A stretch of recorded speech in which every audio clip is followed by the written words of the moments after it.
In this video you will learn everything that you need to know about change detection inside Angular, what is in gzone, zoneless signals, on push, and how it is all working together. We won't build any real examples, but just go through diagrams.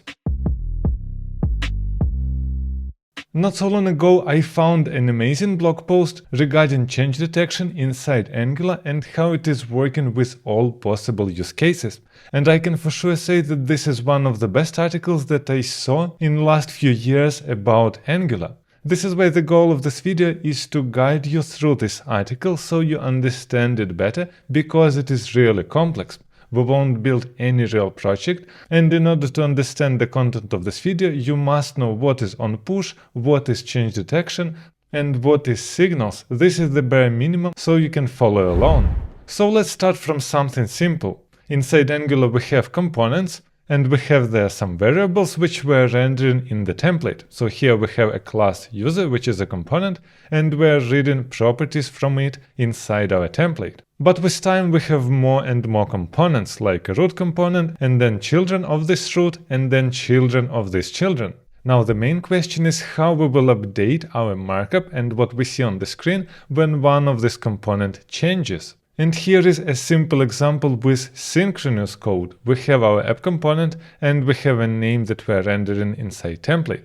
Also we have here change name function which changes our name. This is just a normal Angular component. So what Angular could do under the hood, we have component.changeName. This is what we are calling to change the name. This is this function inside onClick. And after this line, Angular will run change detection for the whole application. And this is the simplest solution, and it is working, but only if we have synchronous code. This is not the case because we have set intervals, set timeout, and API calls which take time.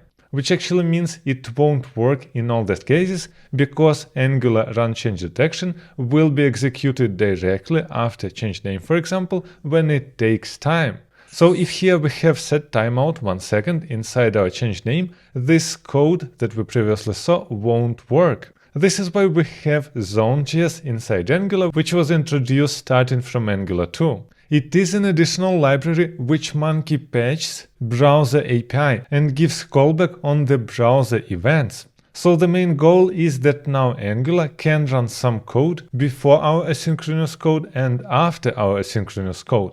So this is how it works inside Zone.js. We have some invoke task, and we can do something before and we can do something after. And this invoke task, even when it is asynchronous, it will be executed correctly and we will fully wait until it is finished. Which actually means we're running zone run, we have inside set timeout with console log hello world, so all these 3 lines are actually asynchronous, but because of this zone run that we're using, we're getting correctly console log before timeout and after timeout. So this is actually the problem that Angular tried to solve with Zone.js, because it needs some callbacks to run change detection only after asynchronous tasks. So what we're getting by default inside Angular is Zone.js and also the default zone which is called ngZone. And this ngZone has an observable which is called onMicroTaskEmpty. And this observable will be called when all our microtasks are finished, so the queue is empty. Only at that moment Angular will call change detection. So essentially what we're getting from this zone, we have an observable onMicroTaskEmpty and we're just subscribing, and on success we're running this application ref tick, which we're running inside zone, and it triggers change detection of the application. So realistically change detection is done synchronously, but we're waiting for all asynchronous tasks to be completed. Now the question is, what is exactly this application ref tick? It simply loops through all our views and call detectChanges for each of them. So no magic here. Now we need to talk about markDirty. So what is markDirty? We're marking components that needs to be re-rendered. And basically we have different use cases, but all these use cases are simply wrapping our function with wrap with markDirty, which actually means if, for example, an input changes, then we not just change an input, but we will also mark the component as dirty first. Or some event happened, we set a component as a dirty and then we're doing that event. And here is the code of markDirty. So what it does, it marks as dirty not just a current component, but all ancestors before, starting from the root component. And it is important. You might think, okay, but why are we doing that at all? We can just mark our single component and not the whole tree. As you can see here on the diagram, here we will mark the parent and the root. So what happens here, the component is marked as dirty, the same like parent and root, and then click notifies Zone.js that there was a change. After this, the change detection cycle happens when the queue on microtask empty does not have any elements. But actually what Angular does, it checks all elements and not just dirty elements. As you can see here on the diagram, bindings refreshed means that it updates the component. And as you can see, all of them are green. And this is happening because of how change detection strategy is working. So by default, Angular will run change detection for all components, but we typically are using on push. And with this strategy, Angular will refresh components only when they are marked as dirty. So as you can see on this diagram, these components with shields have on push change detection. All other components don't. This is what happens. We're starting in root and we're updating all our components in the application. And actually this component with the shield was updated because it is dirty. Same happens with the child component, because when our parent component is updated, we also update all children. But as you can see on the left, this component with the shield was not updated at all because it has on push and it is not dirty. And if it was not updated, we also did not update children of this component. Another question is regarding async pipe. In a lot of components, we're using async pipe together with RxJS, and this is normal. But essentially the question is, how does it work? And what async pipe does, as you can see here, it markForCheck your component, which essentially means it leads to component being dirty. And you must remember that if nobody sets component as dirty, then this component won't be updated.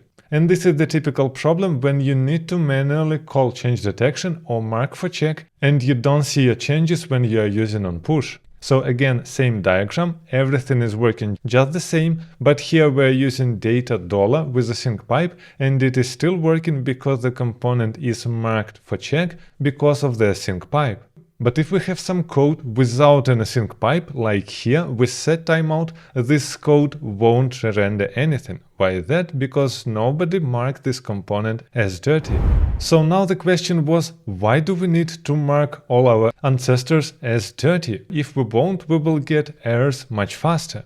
And here it is clear from this diagram. As you can see here, we have a component and it is marked as dirty, but we didn't really mark as dirty its parent. And as you can see, parent has on push, which actually means root component won't update this component because it is not marked as dirty, it has on push, and it won't update our children, which actually means it is a must that we mark all our ancestors as dirty, in other case it won't work. Now several words about detectChanges and markForCheck. DetectChanges triggers directly now asynchronous change detection, and it is not always good because when you are calling it for 1000 elements, it is not performant for the browser.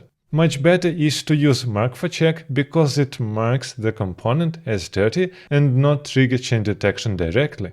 So 1000 markForChecks will be more performant than 1000 detectChanges. Now we're coming to signals. You already know signals. This is a new hyped feature of Angular where we can create signal, create computed, and create effects. This is all amazing and our code is really simple. We can use set to update our signal, we just read a value with round brackets and we're good. But if you checked some videos about signals in YouTube, you will see that a lot of people are saying that signals are super performant, they will speed up your application a lot, and you need to switch to them right now. I still think that signals is a future of Angular, and not only Angular but all frameworks and JavaScript, but by default signals don't really improve any performance. Yes, what they are doing, we don't need any async pipes and we don't need unsubscribe. But this is more a matter of taste than a changing of change detection. It is still working like before.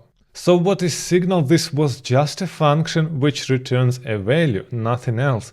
And actually Angular, until Angular 17, didn't really treat signals as something different in the template.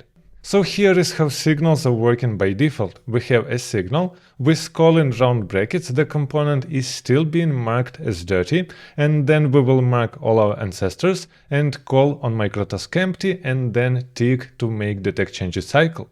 And then we're doing same stuff, we're rendering the whole tree as before, which actually means from the change detection perspective, it is not really different. But after that we get something different. So now Angular understands what is signals, and we're getting two new states inside change detection. We're getting refresh view and has child views to refresh. Let's have a look on this diagram now. We have here a component where inside we updated a signal. Instead of just marking all our ancestors as dirty, we have this has child views to refresh, as you can see with arrows. And this orange is exactly refresh view that will be updated. So realistically here we will update root, then its child. This component won't be updated because we have on push here. And then we update just this child with data, because this is our component which needs to be updated because of refresh view. Which actually means now signals are really better for the performance because we can skip refreshing views of some ancestors. And it is even more to that regarding targeted mode and global mode, but I don't want to go that deep inside.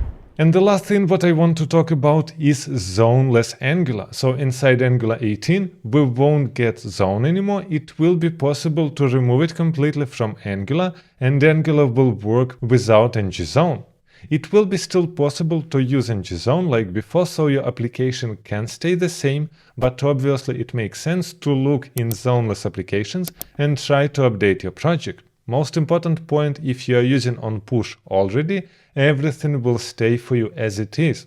But if you don't, then by removing Zone.js, you will have problems because in a lot of places your components won't be updated, because Angular won't do that automatically. You will need to call manually detectChanges. And with zoneless we're getting 4 different cases when our detectChanges will be called. First of all, when inputs are changing, when event happens, when we have an async pipe and markForCheck, and when our signal is updated. And in the further future, we will get signal components, which might work without on push, without zone, and with signals only. So it makes a lot of sense to at least look on signals or try to update your existing projects to them. And I know that what we are talking about here is really dry, and if you still can't understand how detectChanges is working, I already covered that in this video with lots of real examples.